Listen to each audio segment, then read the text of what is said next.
Hola amigos, buenas tardes. Gracias por permitirme estar en sus hogares. Y gracias a Óscar Fernández, gracias, psicoterapeuta, no, Psicobioterapeuta. psicobioterapeuta, y que por ahí tenemos que empezar a que nos explique, a ver. Bueno, psicobioterapeuta es un terapeuta especializado en biodescodificación.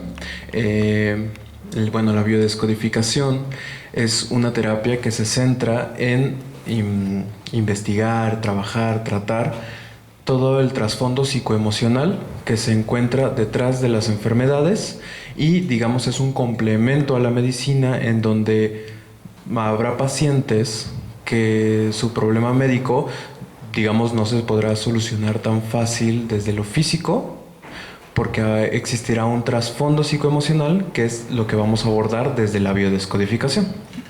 Híjole, ¿a poco no les resulta súper interesante? Oscar, y bueno, ¿qué creen? Como dice por ahí un viejo amigo de nosotros, que cuando le hablas de tú, y por eso me puedo disculpar, es por los años, pero es por los años, es por los años, Oscar. Me resulta difícil decirte señor psicólogo. No pasa nada. Así es de que Oscar, sí, el Oscarín. Oye, Oscar, entonces esto, para ponerlo claro para usted y para mí, nos habla de que las enfermedades, que nos lo han repetido creo que toda la vida y nos sigue costando trabajo creerlo, que todas las enfermedades tienen un origen más allá de lo físico, que empieza en otro lado. Sí, así es. En realidad, la gran mayoría de las enfermedades va a tener un trasfondo emocional, porque en realidad las enfermedades terminan siendo una manera en la que el cuerpo se comunica con nosotros, por así decirlo, si separáramos cuerpo, emoción, intelecto, ¿no? Cosa que no está separada, pero para fines prácticos lo haremos, ¿no? Entonces, cuando hacemos eso, digamos que el cuerpo tiene una reacción a los estímulos externos, a los estreses, que cuando uno puede ir quizá al doctor y tiene algún síntoma que no tiene una razón biológica tan evidente, se dice, es por estrés. Pero ¿qué tipo de estrés, no? Entonces, migraña por estrés, alguna alergia por estrés, vamos a ser más específicos. Y ahí es donde vemos que la gran mayoría de las enfermedades sí tiene detrás su significado emocional y aquel estrés que fue guardado en lo que se conoce como bioshock. Bioshock es eso que se vivió en soledad, sin solución aparente y con una gran carga de estrés, principalmente, sobre todo, en la infancia, que es donde se instala y luego se repite en la adultez y nosotros ya integramos la manera de solución desde la infancia y así es como el cuerpo recurre a la enfermedad, que es una herramienta para hacer el cambio. Híjole, a ver, hemos escuchado que el cuerpo grita lo que el alma calla. Así es. Sí. Hemos escuchado que los traumas, como lo acabas de decir, incluso me pudiera ir más allá, no nomás desde la infancia, desde quizá el vientre de tu madre. Sí, así es. Incluso más atrás. Incluso más atrás. Porque de nuestros ancestros, que también heredamos los traumas. Ajá. También dicen. Así es de que, a ver, explícame, ¿qué es? Hemos oído hablar también de un trauma. Tuvo un accidente traumático. Un accidente traumático, y nos podemos imaginar cuando se trata físicamente de que fue una fractura. Pero ¿qué es un trauma? Porque hemos manipulado también tanto esa palabra. Y yo recuerdo cuando mis hijos estaban pequeños, es que no les grites porque les vas a causar un trauma. Y yo decía, pues a mí me gritaron y no sé si esté traumado o no, pero era normal. ¿Qué es un trauma?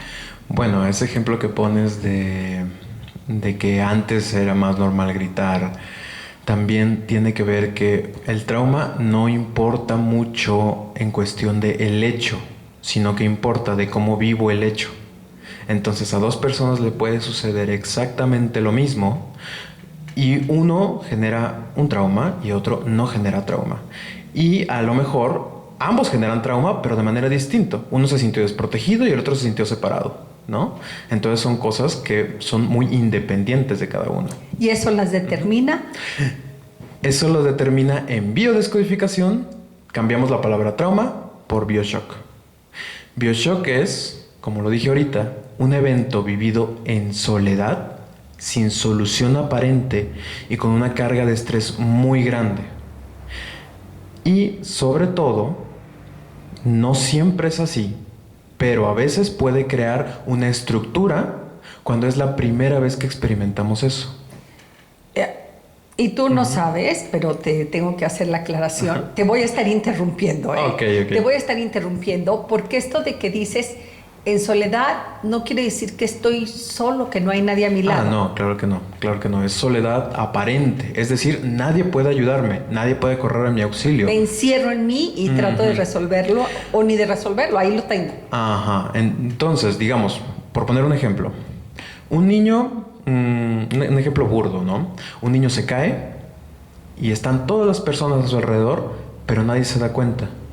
Y entonces, cuando mamá no lo ve, a lo mejor puede sentir, mamá no me vio, y entonces yo genero un bioshock en ese momento en referencia a me siento separado de mamá, porque mamá no me está reconociendo. Y así de simple como lo cuento, así suceden los traumas. Habrá traumas más complejos que otros, no es lo mismo eso que, digamos, un duelo, un fallecimiento, un cambio, un divorcio, etcétera, etcétera, ¿no? Pero a ver, regresando a ese ejemplo que tú dices que es burdo, pero quienes somos mamás.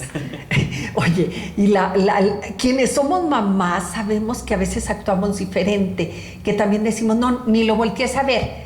Porque si él no ve que nadie lo ve, él se da cuenta que nadie lo ve, se levanta como si nada. Y en cambio, si lo ve, se suelta llorando. O sea, porque algunos niños te demandan ser visto y levantado y apapachado, y otros dices tú, no, es mejor no verlo y mira ya como si nada.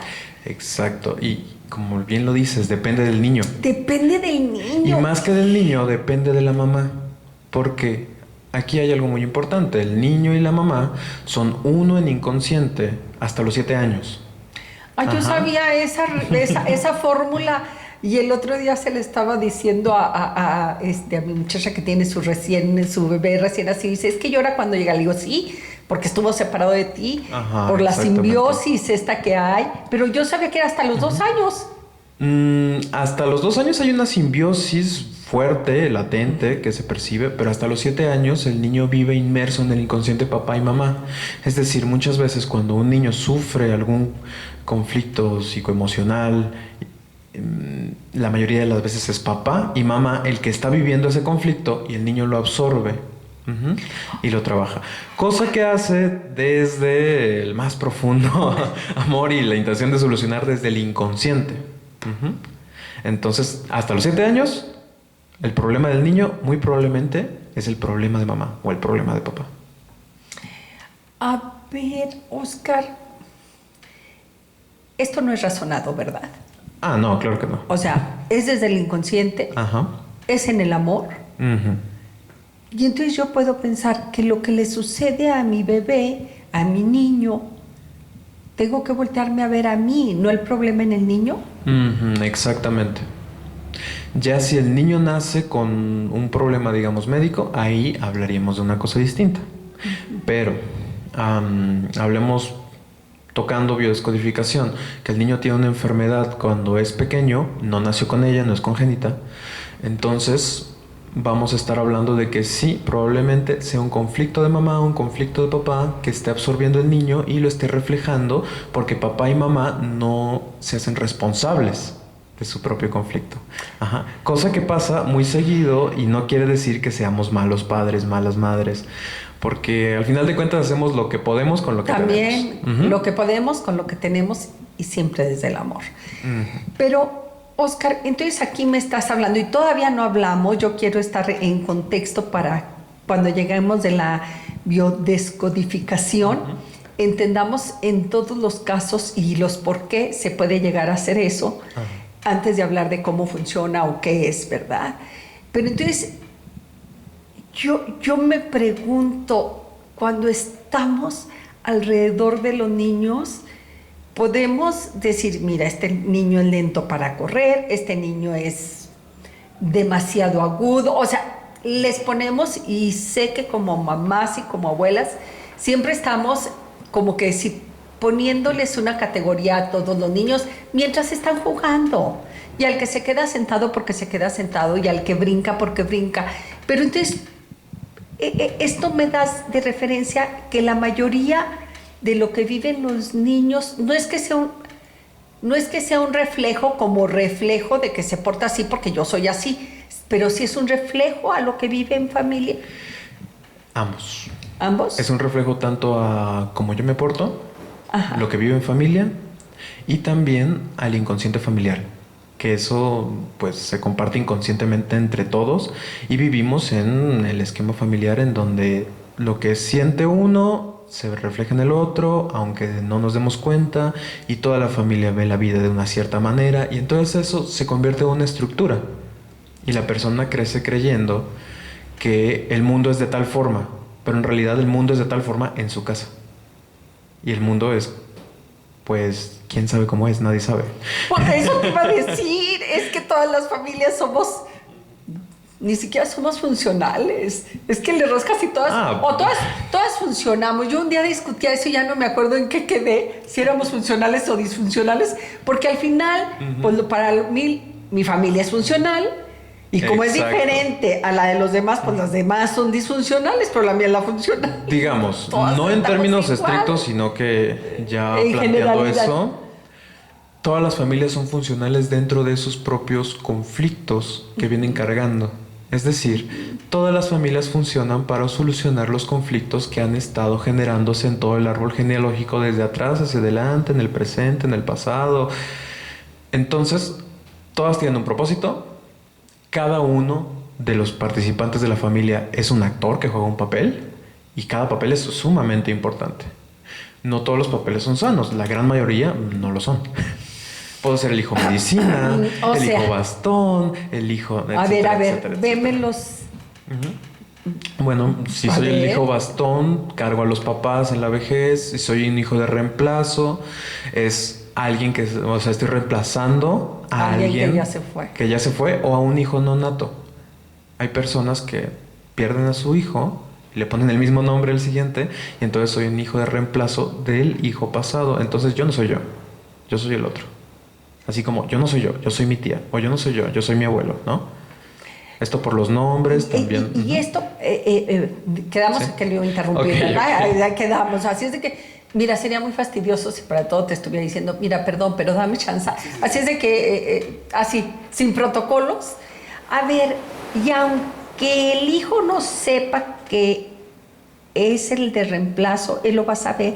O sea, aunque no lo sepa por palabras. Pero por supuesto. Lo sabe en el inconsciente. Claro, porque como estaba hablando del inconsciente familiar, los papás van a transmitir eso al hijo de manera inconsciente.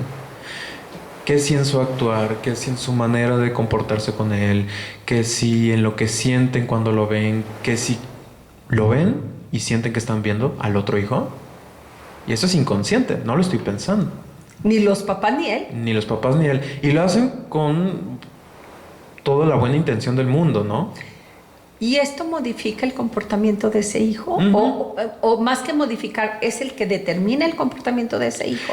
Eso se conoce como proyecto sentido, que es decir, es mi sentido de vida inconsciente heredado de papá y mamá.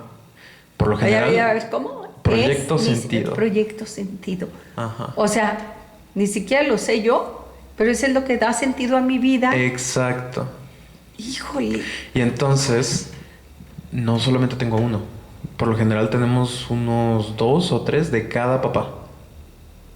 Unos 2, 3 de papá, 2, 3 de mamá, más lo que carga del árbol. Y entonces, no tiene mucho caso decir, me voy a quitar todos los proyectos sentidos. Hay que reconocerlos, hay que verlos. Y se pueden reconocer simplemente viendo las necesidades que se impusieron. Hay unos más fáciles de ver que otros. Como por ejemplo el del hijo nonato, ese no es tan fácil de ver. No, Ajá. porque aparte es el hijo nonato que muchas veces la mamá ni siquiera nos damos cuenta que tuvimos abortos, o ahora la ciencia nos dice que no sé de cada cuántos embarazos venían dobles y un producto no se desarrolló. Ah, sí, eso también. Esos, cuando vienen dobles, por lo general se suele ver en personas que compran 2 cosas de cada una. Que dicen, ay, este pantalón me gustó mucho, me lo voy a comprar 2 veces. Y así hacen con todo. Y por lo general ahí estamos viendo un gemelo nonato. Que no es lo mismo que un hijo de reemplazo. Ok. Ajá. Pero de todas maneras significa una ausencia. Sí, porque es como si estuviera cargando a un muerto. Ay, caray. Entonces, ¿qué más venimos cargando? Entonces, puedo ser reemplazo de un hijo que vino antes, no pudo nacer, me pongan el mismo nombre. O puedo ser la tía aquella que la abuela quiso mucho, entonces la abuela me ve como su hija, mi mamá me ve como su hermana, ¿no? Entonces también podría ser proyecto sentido del hijo medicina, que llega para sanar a la familia. Es esa persona que cuando está, todo está bien, ¿no? Aquel tío que cuando llega, se acaban de pelear todos. Ya no hay conflicto. Y el que llega y todo el mundo se pone en pleito. Irónicamente, ese es mucho mejor. Porque es el que mueve a la familia. Y por lo general, la persona que mueve a la familia termina siendo, irónicamente, la más sana de cierta manera. Aunque termine siendo una persona adicta, o etcétera, etcétera, también termina la gran mayoría de las veces, ¿no? En esos rumbos, en el sentido de intentar solucionar algo a nivel inconsciente familiar en la estructura. Son como las ovejas negras o los chivos expiatorios de la familia. Siempre hay que recordar que estamos en un sistema y el sistema influencia a todos. Entonces... El sistema, y Oscar, te tengo que hablar porque por respeto a todo mi teleauditorio, siempre te voy a hablar desde la ignorancia,